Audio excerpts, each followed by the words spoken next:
Vous devez penser à exploiter la force du vent pour générer de l'énergie chez vous en installant des éoliennes résidentielles sur votre toit. Une énergie propre, renouvelable et durable. Cela semble être une idée incroyable, n'est-ce pas? Mais ce que beaucoup de gens ne savent pas, c'est que dans certaines situations, ce choix peut être une véritable perte de temps et d'argent. Bienvenue sur la chaîne Empréanda Solar.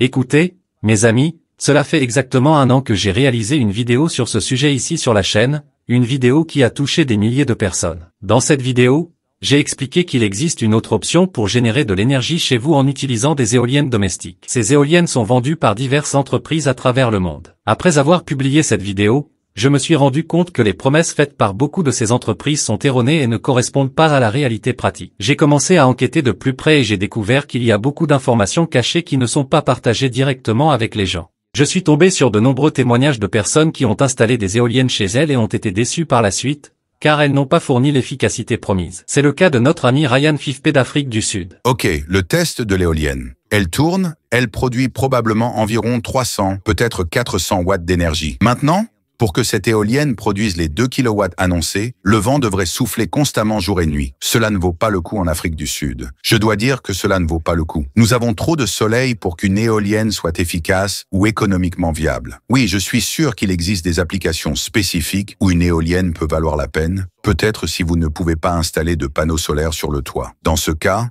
vous devriez installer environ 10 de ces éoliennes, ce qui coûterait une fortune. C'est une bonne expérience et c'est intéressant de voir cette chose tourner sur le toit, mais je ne pense vraiment pas que cela vaille la peine de dépenser autant d'argent. Comme nous le savons, les éoliennes produisent de l'électricité grâce à la force du vent. Vous devez en avoir marre d'entendre cela, non? Mais il y a une question que vous devez vous poser, pourquoi ces éoliennes traditionnelles, comme celles que vous voyez à l'écran, sont-elles si grandes et installées à des hauteurs élevées? Réfléchissez bien à cette question, car la réponse sera très importante plus tard. Lorsque vous visitez un site web, le fabricant vous indique généralement une puissance, par exemple 1000 watts, comme cette éolienne que vous voyez. Mais attention, car ce nombre ne vous garantit rien. C'est une puissance nominale, juste une estimation théorique, et ne reflète pas la puissance réelle que l'éolienne générera dans votre région, en tenant compte des vents locaux.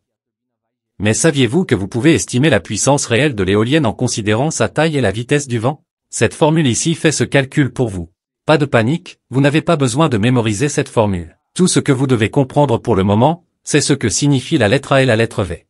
La lettre A signifie surface balayée, c'est-à-dire que l'éolienne tourne en créant une zone appelée surface balayée. Plus la surface est grande, plus la puissance est importante. La lettre V signifie vitesse du vent. Plus le vent est fort, plus la puissance est grande. Si vous voulez une éolienne avec une puissance maximale, vous avez besoin d'une plus grande surface et d'une vitesse de vent plus élevée. Si vous voulez augmenter la surface, il suffit d'avoir une éolienne avec une hélice géante. Pour avoir une vitesse de vent plus élevée, vous devez installer les éoliennes à des hauteurs plus importantes. C'est la règle de base de l'énergie éolienne, et c'est simplement de la physique. C'est pourquoi ces éoliennes que vous avez l'habitude de voir sont si grandes et installées à de grandes hauteurs, répondant à notre question. Mais, mes amis, les éoliennes installées dans les résidences sont tout simplement l'inverse de cela. Comme vous l'avez vu dans la vidéo de notre ami, elle a été installée à la hauteur du toit, elles sont petites, et la question est, leur puissance est-elle suffisante pour générer une bonne quantité d'énergie? Vous devez recueillir quelques informations avant de prendre une décision. Première information, quelle est la vitesse du vent dans votre région? Pour le savoir, utilisez ce site appelé Global Wind Atlas. Ce site vous informera de la vitesse du vent dans votre région, en tenant compte des caractéristiques de votre zone. Lorsque vous accédez à ce site, il vous indiquera la vitesse du vent en mètres par seconde. Les endroits avec des vents de 8, 9, 10, 15 mètres par seconde sont excellents pour utiliser des éoliennes. Deuxième question, quelle quantité d'énergie l'éolienne peut-elle générer dans votre région? Au lieu de vous contenter de la puissance de l'éolienne, vous devez savoir quelle quantité d'énergie elle peut générer. Vous pouvez estimer la quantité d'énergie générée en fonction de la vitesse du vent. Saviez-vous que vous pouvez faire cela? Utilisez la formule mathématique que je vous ai présentée précédemment ou utilisez une calculatrice en ligne qui le fait automatiquement pour vous. Comme ce site qui apparaît à l'écran, il le fait automatiquement. En faisant cela, vous saurez exactement si la quantité d'énergie sera suffisante pour vous. Et comment saurez-vous si c'est la meilleure option? Pour vous donner une idée, j'ai fait une estimation d'une éolienne installée dans la ville d'Aracaju. Cette éolienne que vous voyez a une puissance de 1000 watts et génère dans la ville d'Aracaju environ 200 Wh d'énergie par jour, avec des vents de 4 mètres par seconde. Si j'installais un panneau solaire, un seul panneau solaire génère 2600 watts d'énergie par jour, environ 13 fois plus d'énergie que l'éolienne dans cette région.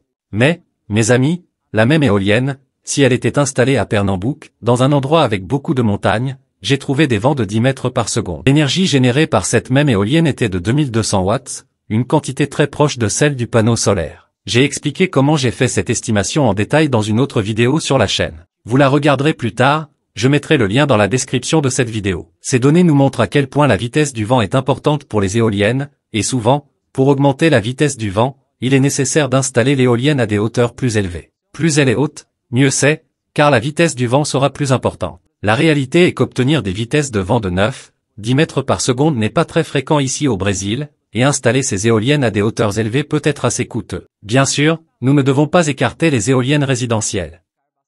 Elles peuvent être utilisées de manière complémentaire et dans des cas spécifiques où vous ne pouvez pas installer de panneaux solaires. Mais avant, il est très important que vous fassiez ces analyses et que vous soyez conscient de ces informations. Laissez votre commentaire ci-dessous.